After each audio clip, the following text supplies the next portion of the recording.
যে বাবা তো সব তো বড় হয়ে গেছে, বাবা তো সব জ্ঞান প্রাপ্তবয়স্ক, তার অনেক অভিজ্ঞতা, কিন্তু তিনি তার নিজের ছোট ছেলের সঙ্গে খেলা করছেন যেন একটা শিশুর মতো, যেন কিছু জানেন না, নিজেকে লুকিয়ে রাখছেন। চোর চোর খেলা, লুকোচুরি খেলা হচ্ছে, ছেলের সঙ্গে খেলা, এটা লীলা। তাই আমাদেরও তাই, জীব যে জানে না বলছে,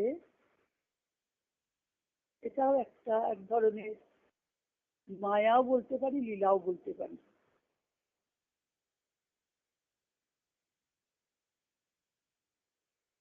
আমাদের মধ্যে থেকেই সেই অভিজ্ঞতা চৈত্য সত্তা যিনি আছেন, অন্তর্যামী ভগবানের সঙ্গে যার যোগ, তিনি এই অভিজ্ঞতাটা অর্জন করছেন।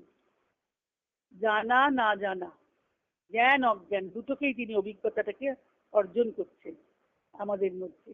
তাই তো বলেছেন না, আত্মা দেহ ধারণ করে কেন?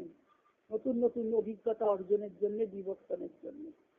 যে অভিজ্ঞতা তার অর্জন করা হয়নি, সেই অভিজ্ঞতা অর্জনের জন্য আমাদের জন্ম হচ্ছে, আবার মৃত্যু হচ্ছে। সেই অভিজ্ঞতাটা অর্জিত হয়ে গেলে আবার মৃত্যু হচ্ছে, আবার পুনর্জন্ম হচ্ছে।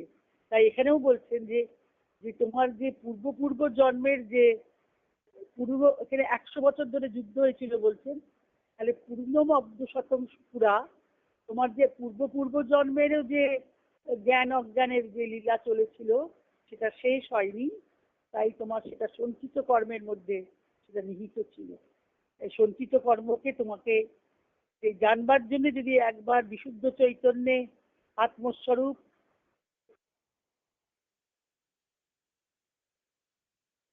জানবার জন্যে তিনি যদি একটা ইচ্ছা করেন, একটা স্ফুরণ হয় আমাদের মধ্যে চৈতন্যে, চেতনার একটা স্পন্দন যদি জাগে, বলছেন একটা চঞ্চলতা যদি জাগে জানবার জন্যে, তাহলে সেটারই নাম রজগুণ।